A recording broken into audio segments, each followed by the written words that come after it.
Good morning, everybody. Welcome to today's Reading the Red this Wednesday morning, and it's a little bit kind of misty out there, but it's dry and cold. We've got Mark chapter 9 and verse 39. But Jesus said, "Do not hinder him, for there is no one who will perform a miracle in my name and be able soon afterwards to speak evil of me." And Jesus says this in response to John, who said to him, "Jesus, we saw someone casting out demons in your name, and we basically said to them, you can't do it because you're not following us."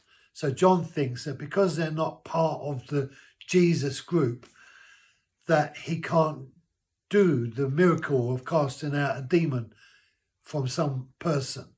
But Jesus completely turns it around and says to him, "Now don't do that, John, because anyone that performs a miracle in my name won't be able to say anything evil of me." And really what he's saying is soon they will be part of who we are.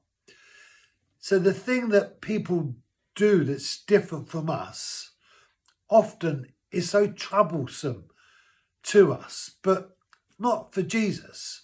You know, there's nothing wrong with diversity.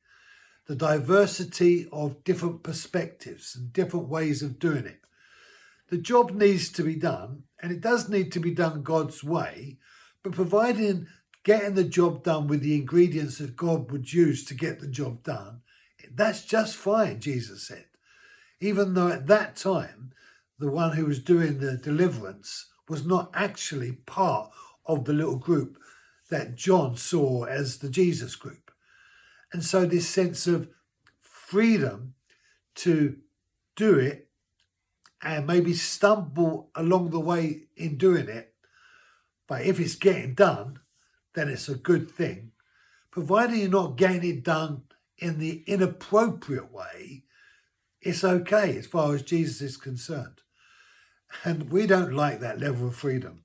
Human beings want the lines clearly defined. And that's why we needed the law, because the law clearly defines. Before the law, there was no clarity. Only when the law come was the realization that we've been breaking the law.